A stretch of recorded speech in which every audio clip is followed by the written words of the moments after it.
कि if mirror is rotated by number one, if mirror is rotated by angle theta, then a reflected ray rotated by angle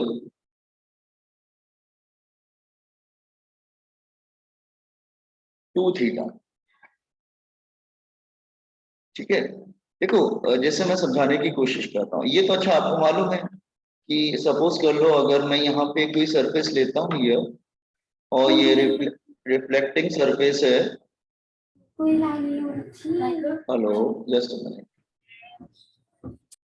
हाँ, ये reflecting surface है और जो light है वो फॉल करती है लाइक दिस वे,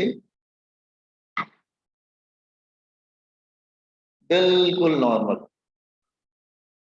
तो व्हाट विल हैपन,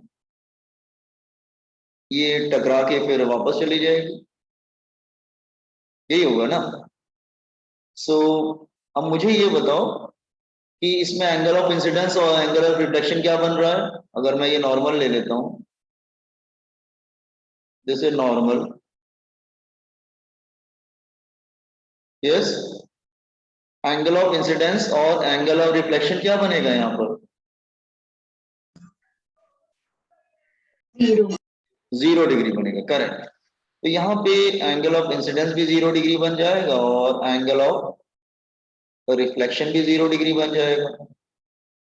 अब अगर मैं इस मिरर को एंगल थीटा रोटेट कर दूं, से for example, now I am rotating this mirror by an angle theta. Let's say like this way. अगर मैं इस तरह से इसको रोटेट कर दूं by angle theta here, लेकिन मुझे ये जो इंसिडेंट रे उसको डिस्टर्ब नहीं करना। ठीक है, तो मैंने इसको रोटेट कर दिया बाय एंगल थीटा, मिरर को मैंने रोटेट कर दिया without disturbing angle of incidence. Angle of incidence को डिस्टर्ब नहीं किया, बस मिरर को रोटेट कर दिया bye angle theta. So angle of मतलब इंसिडेंट रे तो एज इट इज रहेगा, उसमें कोई इश्यू नहीं है, वो अपना बिल्कुल सेम रहेगा, उसमें कोई प्रॉब्लम नहीं है। ठीक है, this is incident ray like this वे।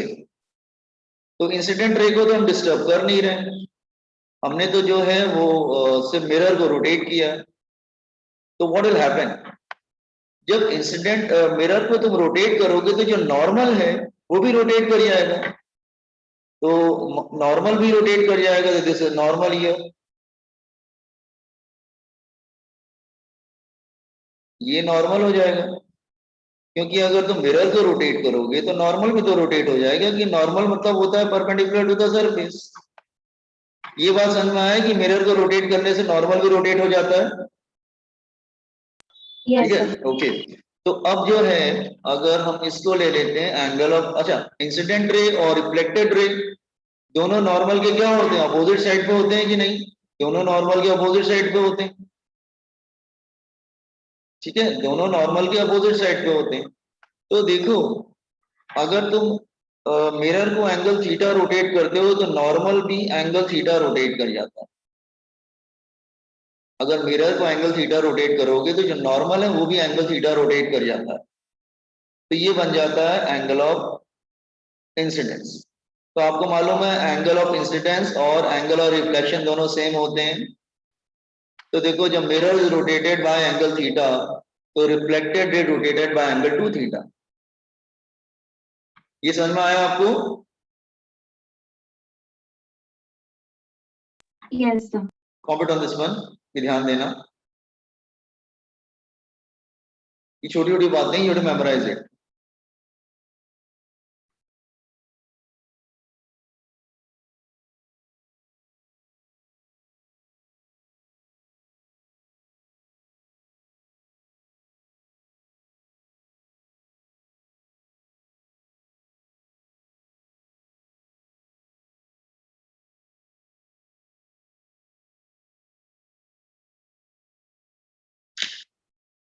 तो मिरर को थीटा रोटेट करेंगे तो नॉर्मल भी थीटा रोटेट करता है।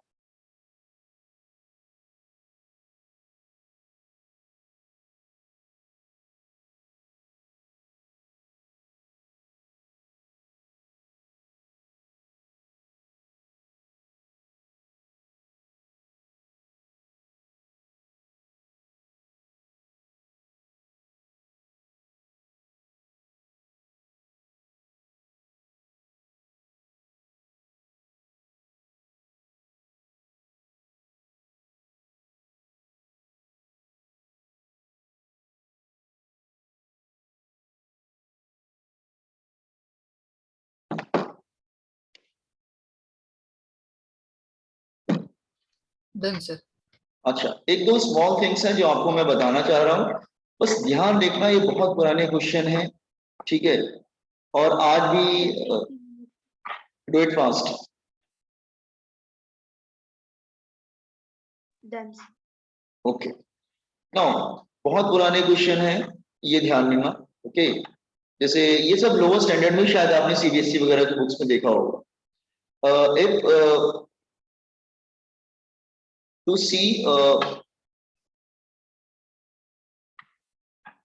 सी complete image, complete image of a person into mirror,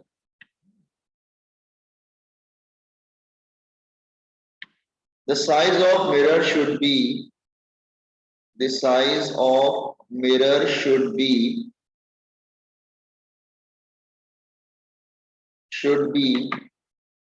at least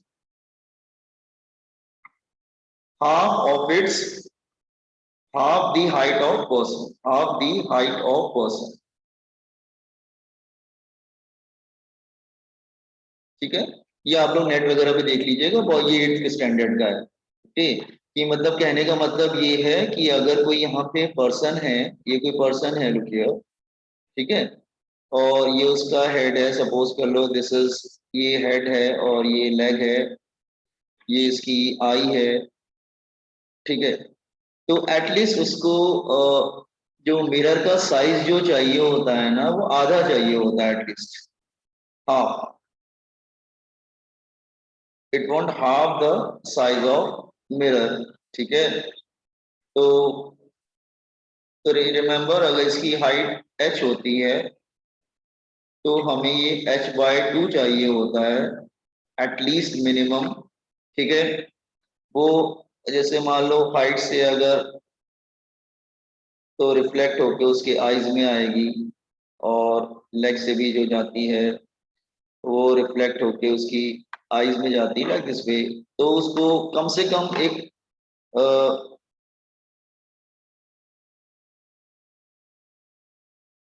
तो अपने आप को देखने के लिए एटलीस्ट कम से कम आधे, half the height person, mirror का जो साइज होना चाहिए एटलीस्ट अपने खुद के हाइट का आधा तो एटलीस्ट होना चाहिए, तभी वो अपनी पूरी इमेज देख सकता है, ठीक है। It's a very old question, I am not proving it, आप नेट वगैरह पे देख के देख लीजिए कैसे किया जाए, सिर्फ इंफॉर्मेशन आता है कॉम्पिटेटिव में, ध्यान रखना। ये वन मोर इंफॉर्मेशन, ठीक है, वन मोर इंफॉर्मेशन इज, अच्छा इसको मैं जस्ट वेट, पहले मैं समझा देता हूँ, दोनों एक साथ लिख लेना। दूसरा क्या है कि पर्सन अगर रूम के मिडिल में है, छोटी छोटी बातें हैं, ठीक है, ध्यान रखना। पर्सन अगर रूम के मिडिल में है, standing at the middle of room, person is standing at the middle of room, और ये वॉल है, this is a wall here, ठीक है, दिस इज अ वॉल, ठीक है, ये मिडिल में है, मिडिल में मतलब दोनों तरफ का डिस्टेंस बराबर है, ठीक है। Person is standing at the middle of room, this is a person here,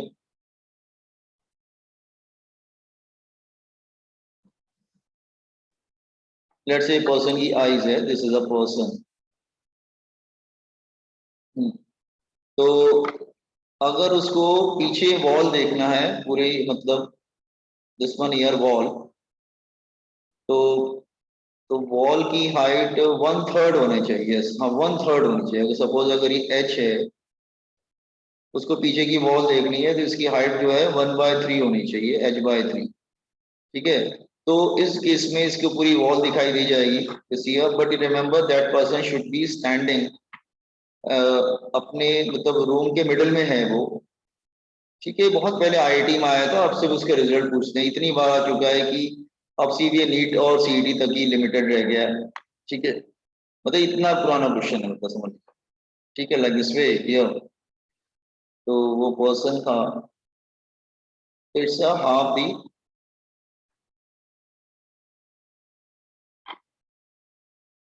ये आइज है पर्सन की, तो इसलिए इसको h/3 चाहिए होगा। ये दोनों इंफॉर्मेशन ऐसे बस दिमाग में रखना, कभी आ गया तो टिक कर देना बस, और कुछ नहीं।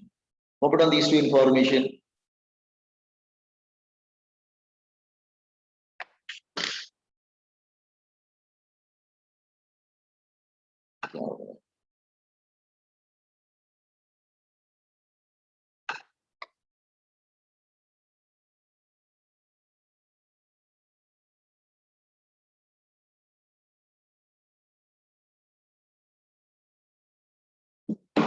ये सब टूट गया, देन अब हम लोग मिरर पे शिफ्ट कर सकते हैं। हाँ, mirror.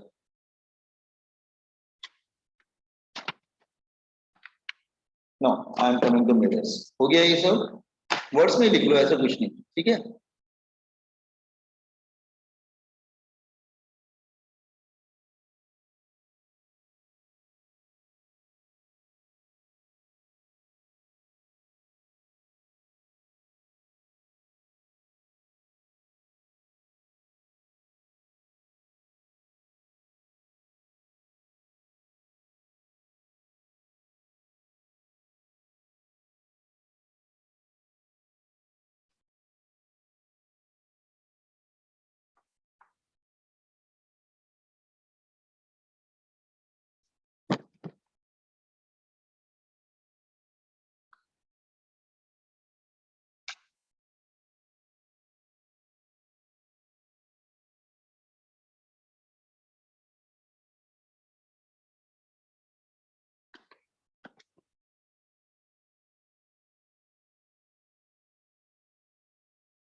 So scroll down.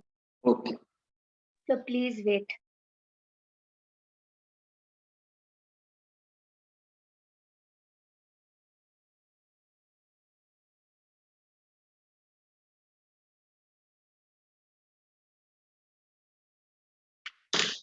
Do it fast.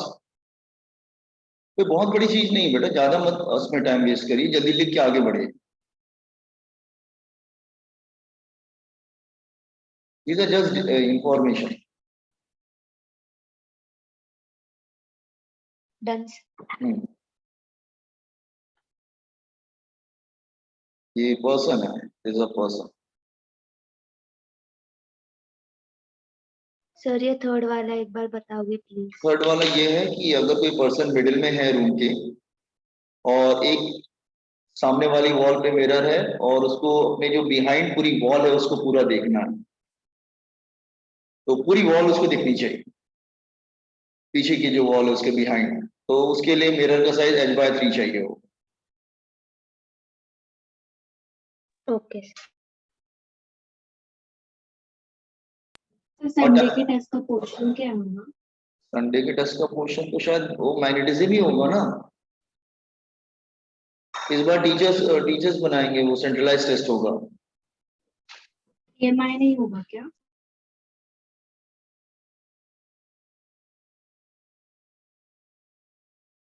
नहीं, EMI नहीं होगा शायद। एक्चुअली मैं थोड़ी देर में तुम्हें मैसेज डलवा देता हूँ, wait this week. Now fourth point, sometime ऐसे न्यूमेरिकल आते हैं कि look here,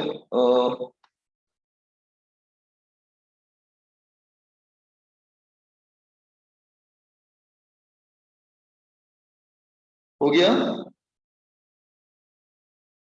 yes yes sir.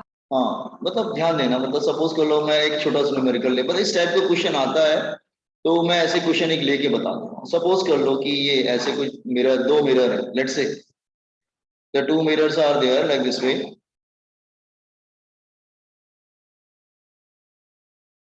M1 and M2,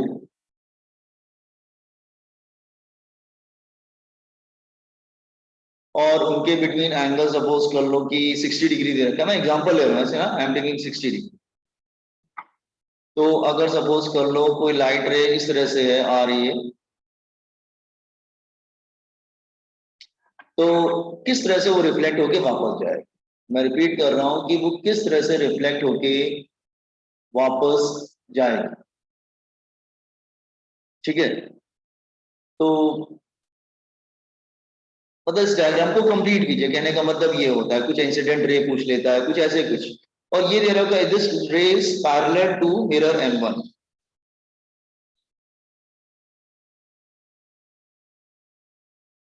तो इसमें कुछ इंसिडेंट रे, रिफ्लेक्टेड रे, या दूसरे मिरर से टकरा के कैसे जाएगा, ये सब आपको ऐसे कुछ पूछ ले। तो मैं एग्जांपल ले ले रहा हूँ उसको, ठीक है।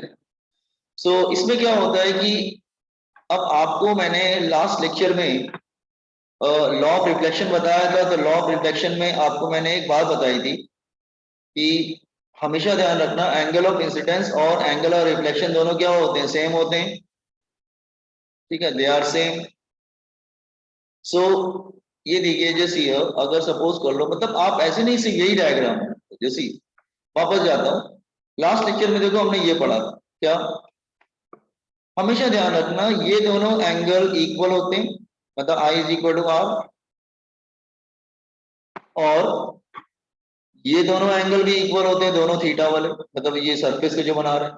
तो बहुत इजी होता है ना बेटा, ये भी इक्वल होंगे और ये दोनों भी इक्वल होते हैं। तो इस बेसिस पे आप कोई भी डायग्राम कर सकते हैं। आपको मालूम है I और R इक्वल होते हैं, और ये दोनों जो थीटा सरफेस से बनाते हैं वो दोनों भी इक्वल होते हैं, दोनों तरफ के एंगल। तो आप यहाँ पे वो ये कॉन्सेप्ट यूज कर सकते हैं, कोई प्रॉब्लम नहीं होगी आपको। जैसे मैं थोड़ा सा कंप्लीट करके दिखा, जैसे हाँ, जैसे लाइक दिस वे, अगर मुझे मान लो कंप्लीट करना हो, तो आप ऐसे कर सकते हैं ना कि सर ये तो पैरेलल है, तो ये पैरेलल है, sorry these two are parallel. तो आपको मालूम है करस्पॉन्डिंग एंगल्स आर इक्वल। तो अगर ये 60 होगा तो ये भी क्या होगा, तो फिर ये भी 60 हो जाएगा। अब ये रिफ्लेक्ट होगी तो it's like this way, reflect होने के बाद वो दूसरे मिरर पे आएगी। तो आप बोलेंगे सर ये एंगल 60 है, तो इधर का भी 60 बनेगा। फिर ये दोनों एंगल भी सेम होते हैं, फिर ये दोनों एंगल भी सेम होते हैं, तो ये दोनों की 60 60, तो 180 पूरा बनता है। तो ये भी 60 बचेगा, तो 30 हो गया एंगल ऑफ इंसिडेंस, और इधर का 30 हो गया एंगल ऑफ रिफ्लेक्शन। फिर ये पूरा एंगल, जो नीचे वाला ट्रायंगल पे आ जाऊं, sum of all the angles in a triangle is 180, तो ये 60 ये 60, तो ये भी 60 आ जाएगा। इसका मतलब फिर वो कैसे जाएगी रे, इट का मतलब it will go like this वे। तो फिर आपको मालूम है ये दोनों एंगल भी सेम होते हैं, तो फिर ये भी 60 आ जाएगा। फिर पूरा 180 का होता है, तो फिर ये भी 60 आ जाएगा। Are you getting, in this way you can calculate. आप कुछ भी कर सकते हैं इसमें। मतलब आप याद रखना कि देखो बेटा, हमेशा दो बातें इस तरह की प्रॉब्लम को करने के लिए तुम दो बातें ध्यान रखना। क्या, जब भी कोई रे इंसिडेंट होगी लाइक दिस वे और इस तरह से वापस जा रही है लेट से, तो एक बात ध्यान रखना, ये दोनों एंगल दोनों बराबर हो, नंबर वन। नंबर टू, ये दोनों एंगल भी बराबर होते हैं, ये दोनों एंगल बराबर होते हैं। तो आप कर सकते हैं ना, उसमें कोई इशू नहीं है, यू कैन डू इट। जब चार, मतलब चार एंगल में से दो, मतलब बाकी पेयर तो बराबर ही होते हैं दोनों, तो यू कैन डू इट, आप कर सकते हैं इस तरह से। तो कभी भी इस तरह से आएगा तो आप इस तरह से मैनेज करना कि ये दोनों एंगल बराबर होते हैं, फिर ये एंगल बराबर होगा, दोनों I is equal to R बराबर होता है, दोनों थीटा बराबर होते हैं। इस तरह से you will get the complete diagram, आपको बिल्कुल कंप्लीट डायग्राम मिल जाए। Is it clear what I am saying? Yes. ये बात समझ में आया, ध्यान रखना इसको, ठीक है।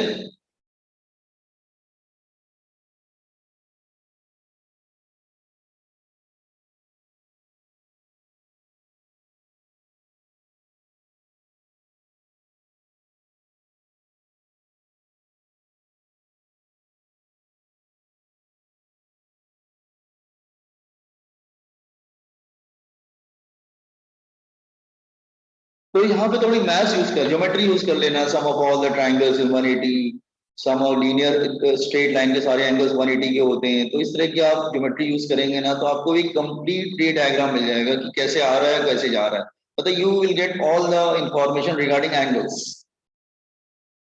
Okay,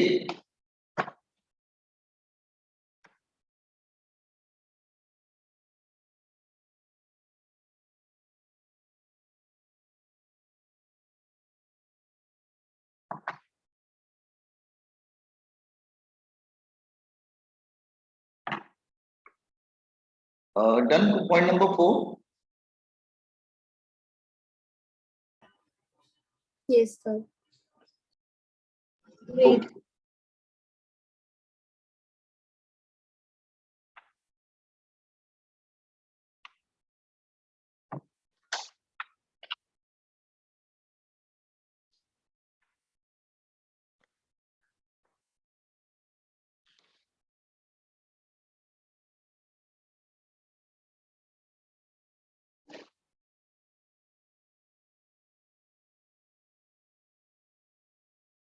Done. अच्छा, नाउ सी हियर। अच्छा, ये सब स्फेरिकल मिरर्स भी आपको आइडिया है, मैं थोड़ा सा आइडिया देके आगे बढ़ूंगा। सपोज कर लो ये कोई स्फीयर है, ठीक है, इसके सेंटर को हम लोग क्या बोलते थे, सेंटर ऑफ कर्वेचर। तो आप क्या कर सकते थे, इसको इस तरह से आप मतलब कट कर देते,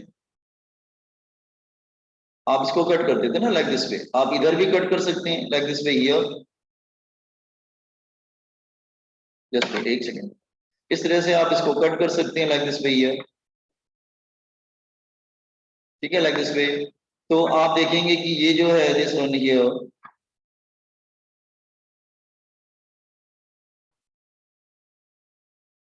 लेट्स से आपने इस तरह से इसको कट किया,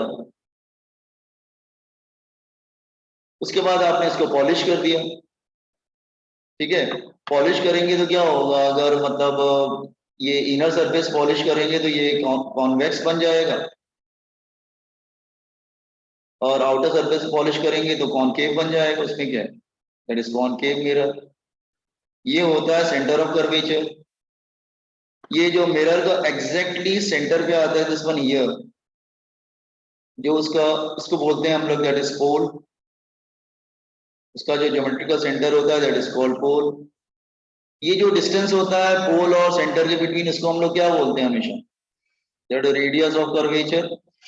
ये जो है वो रेडियस ऑफ कर्वेचर बनता है, आर गेटिंग, तो रेडियस ऑफ कर्वेचर बनेगा ना, एंड दिस इज इधर भी रेडियस ऑफ कर्वेचर बनेगा, here also this is radius of curvature, ठीक है। ये जो मैंने इस तरह से डॉटेड लाइन से कट किया, इसको एपर्चर बोलते हैं, एपर्चर। ये जो है ना this line is called aperture. तो पोल हो गया, सेंटर ऑफ कर्वेचर हो गया, रेडियस ऑफ कर्वेचर हो गया, ठीक है। पॉलिश करने पे डिपेंड करता है कि ये तुम्हारे जैसे कॉन्वेक्स बन रहा है तो दूसरा वाला क्या बन जाएगा, कॉनकेव मिरर बन जाएगा, that is concave mirror,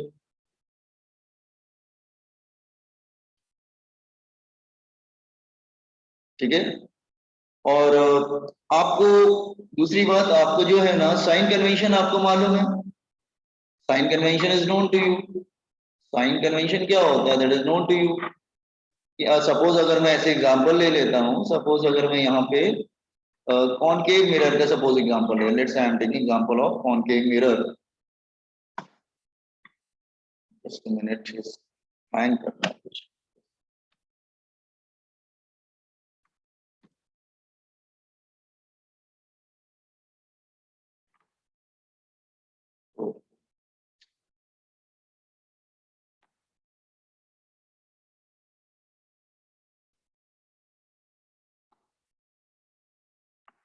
okay, मेरी आवाज आ रही है ना आप लोग को? Yes, sir. हाँ, ओके। नाउ सपोज अगर मैं यहाँ पे एग्जांपल ले लेता हूँ, लेट्स से कॉनकेव मिरर का, लेट्स से ड्रॉ करना बहुत थोड़ा सा, लेट्स से कॉनकेव मिरर का एग्जांपल ले लेता हूँ, लेट्स से इट्स अ पोल। तो तो लेफ्ट की तरफ क्या होगा, that is equal to minus जो भी डिस्टेंस मेजर करते हैं दैट इज फ्रॉम पोल, ये सब आपको लेफ्ट की तरफ माइनस, राइट की तरफ plus, you know all this things, it's not new to you, ये कुछ नया नहीं है आपके लिए। ठीक है, ऊपर जाएंगे तो दैट इज प्लस और डाउनवर्ड जाएंगे तो that is minus, like this वे। ठीक है, तो आई थिंक ये सब मालूम है आपको ना। तो आई थिंक बहुत ज्यादा लिखने की जरूरत नहीं है इसमें। तो डोंट थिंक कि आपको 11th-12th लेवल पे कोई आपको सेंटर ऑफ कर्वेचर या रेडियस ऑफ कर्वेचर की डेफिनेशन पूछेगा, मुझे तो नहीं लगता कोई डेफिनेशन पूछेगा।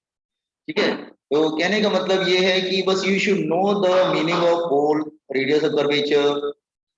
रेडियस ऑफ कर्वेचर मतलब ये हो गया, रेडियस जो स्फीयर का जो रेडियस बन रहा है ना, that is called radius of curvature, ये radius of curvature. Is it clear? So sign convention भी आपको मालूम है, तो just copy it on the, just एक रफली डायग्राम कॉपी कर लीजिए तो आपको ध्यान रहेगा कि क्या हम पढ़ रहे हैं। ओके,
एपर्चर का मतलब होता है diameter of mirror, diameter of mirror, diameter of circular mirror, of circular mirror.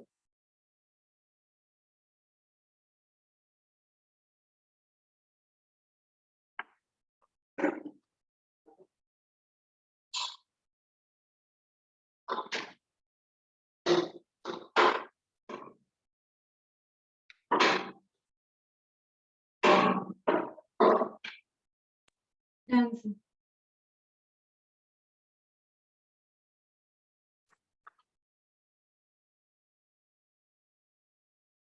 No, just here sometime radius of curvature नहीं दिया रहता है, मतलब मिरर के बारे में दे रखा है डायमेंशन, तो उससे भी निकाला जा सकता है। कैसे? सपोज अगर मैं एग्जांपल ले रहा हूं, let's say I am taking example,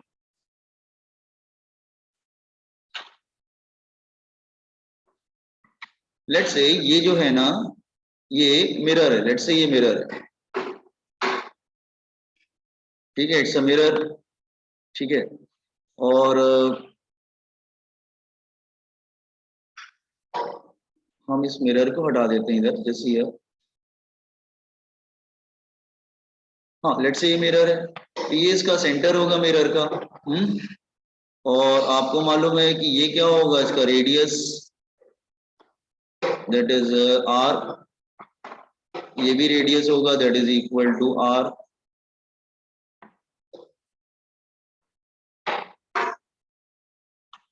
suppose उन्होंने न्यूमेरिकल में, जैसे ये अगर मिरर का थिकनेस दे रखा है, ये मिरर है, लेट्स से ऐसी मिरर ले लेते, कॉनकेव मिरर है सपोज कर लो, लेट्स से कॉनकेव मिरर, इसका थिकनेस दे रखा है टी, और जो मिरर है ना उसका जो रेडियस है डायमीटर सर्कुलर होता है ना बेटा, तो उसका रेडियस दे रखा है आर। तो आर क्या है, that radius of circular mirror, radius of circular mirror. Mirror तो सर्कुलर ही होता है, आपने लैब में देखा होगा। और टी ले लेते हैं थिकनेस ऑफ मिरर।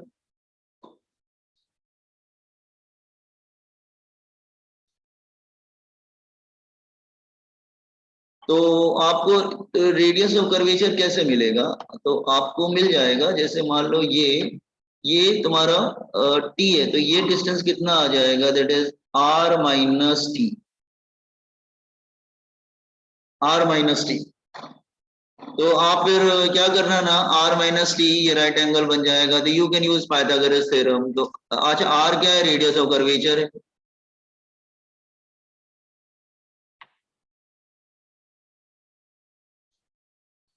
तो R square is equal to base square plus height square, ठीक है ना। तो इस फॉर्मूले से जो भी गिवन होगा आप रेडियस ऑफ कर्वेचर उसको निकाल लेंगे, ठीक है, मतलब ऐसे निकाल लेंगे ना। जैसे R square is equal to क्या होगा, A square minus 2 RT plus B square plus R square. तो ये आर स्क्वायर कैंसिल हो जाएगा। तो रेडियस का फॉर्मूला क्या आ जाएगा, रेडियस ऑफ कर्वेचर का फॉर्मूला क्या आ जाएगा, T square plus R square upon 2t।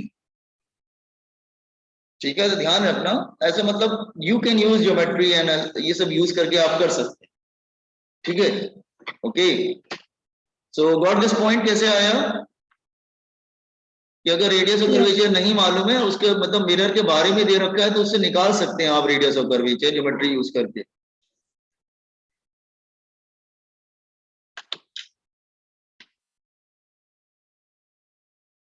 Principal axis वगैरह सब आपको मालूम है, कुछ नया नहीं है।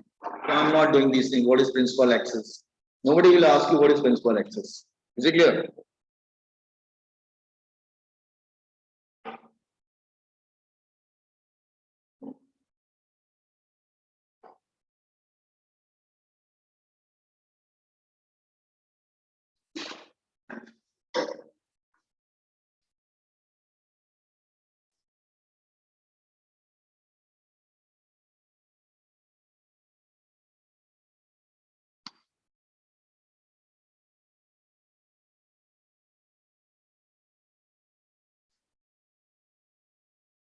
Now, कंप्लीट किया इसको, आगे बढ़े हम लोग।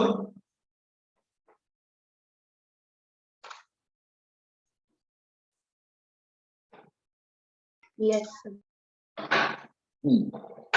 देन अच्छा फोकस वगैरह क्या होता है ये आपको मालूम है, बस मुझे आपको बता दिए। What is anybody, what is focus? Focus क्या होता है, मुझे डेफिनेशन नहीं चाहिए, मुझे बस बता दो कैसे होता है फोकस, होता क्या है, किसका पॉजिटिव होता है। फोकस का मतलब क्या होता है, फोकल लेंथ क्या होता है, यू नो, मुझे मालूम है आपको मालूम है, लेकिन बता दीजिए मुझे बस, कोई एनीबॉडी।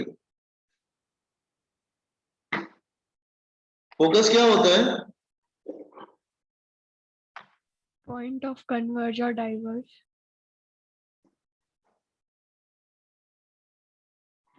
ये है, ये प्लेन मिरर है,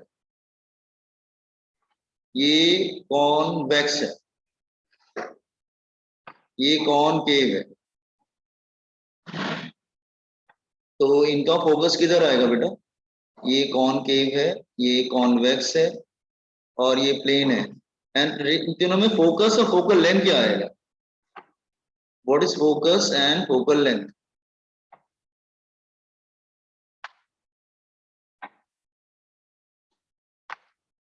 फोकस पॉइंट ऑफ कन्वर्जन, नहीं ऐसे बोल सकते हैं ना बेटा, where the parallel rays meet after reflection, that is called focus. जहां पे पैरेलल रेज आके मीट करते हैं उसको हम लोग फोकस बोलते हैं। जैसे मान लो ये पैरेलल रेज हैं, ठीक है, तो जब पैरेलल रेज रिफ्लेक्ट होते हैं ना दोनों, तो लेट से मैं ऐसे ले लेता हूं, तो ये यहाँ पे आके वापस आएंगे इधर, like this way, they will meet after reflection. तो उस पॉइंट को हम लोग बोलते हैं दैट इज फोकस। ठीक है, और इसमें क्या होगा, पैरेलल रेज कहाँ मीट करेंगी, जैसे अगर मैं इधर ले लेता हूँ पैरेलल रेज, तो दे विल बेसिकली मीट नहीं करेंगे, इसमें तो मीट नहीं कर पाएंगे ना। तो फिर हम क्या करते हैं, उसको बैकवर्ड एक्सटेंड करते हैं। ठीक है, they will go like this वे। तो फिर हम इसको बैकवर्ड एक्सटेंड करते हैं लाइक दिस वे ये। तो it is suppose to be, यहाँ पे आ जाता है दैट इज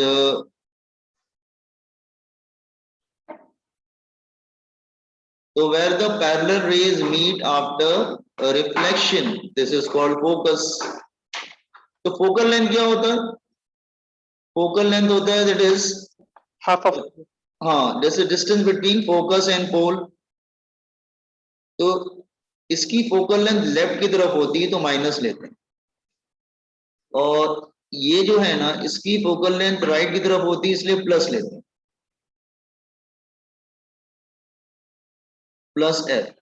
ठीक है, and what about this one, इसका क्या होगा, ये तो आएगा और ये टकरा के वापस चला जाएगा, इसमें क्या है, जैसे ये आएगा और टकरा के वापस चला जाएगा। तो इसका फोकस कहां पे होगा, किधर होगा, प्लेन मिरर में किधर होगा फोकस, अरे एट इंफिनिटी ना, बट एट इंफिनिटी, इसलिए इसका फोकल लेंथ जो होता है ना वो भी इनफाइनाइट होता है, इसका जो फोकल लेंथ होता है वो भी जो है इनफाइनाइट होता है focal length. Are you getting? तो कॉनकेव का फोकल लेंथ नेगेटिव होता है क्योंकि पोल से मेजर करते हैं, डिस्टेंस लेफ्ट की तरफ आता है। ठीक है, कॉन्वेक्स का फोकल लेंथ पॉजिटिव होता है क्योंकि वो राइट की तरफ जाता है पोल के। प्लेन मिरर का फोकल लेंथ इनफाइनाइट होता है, इसलिए प्लेन मिरर का पावर भी तो मेजर करते हैं, power of plane mirror zero. क्यों होता है प्लेन मिरर का पावर जीरो, पावर का फॉर्मूला याद है, आपने लोअर स्टैंडर्ड पढ़ा होगा, 1/f। तो फोकल लेंथ जो है यहाँ पे इनफाइनाइट होती है तो पावर जीरो हो जाती है फॉर प्लेन मिरर। ठीक है, तो प्लेन मिरर का फोकल लेंथ भी इंफिनिटी होता है, तो उसका इनफैक्ट उसका रेडियस ऑफ कर्वेचर भी इंफिनिटी होता है, not focal length infinity, radius of curvature is also infinity. तो ये बात ध्यान रखना, प्लेन मिरर थोड़ा सा अलग सा होता है, उसकी फोकल लेंथ इंफिनिटी होती है, उसकी रेडियस ऑफ कर्वेचर इंफिनिटी होती है, उसकी पावर जीरो होती है लेकिन। ठीक है, तो focal length is a point where the parallel rays meet after reflection, that's all. ठीक है, ये ध्यान रखना थोड़ा सा। ठीक है, तो रिमेंबर दिस पॉइंट कि व्हाट इज फोकस। तो डेफिनेशन वगैरह नहीं होगा, बट यू शुड रिमेंबर कि इसका साइन क्या होता है, ये सब बातें आप ध्यान रखिएगा। फोकस हो गया, देन हाँ मिरर फॉर्मूले पे आ जाते हैं, जरा मिरर फॉर्म। वैसे तो आपने मिरर फॉर्मूला पढ़ा होगा 10th में, लेकिन डिराइव कभी नहीं किया होगा, तो इसलिए डिराइव कर देते हैं। मिरर फॉर्मूला आपको मालूम है, 1/f is equal to 1/v minus 1/u। ठीक है, 2 4 लाइन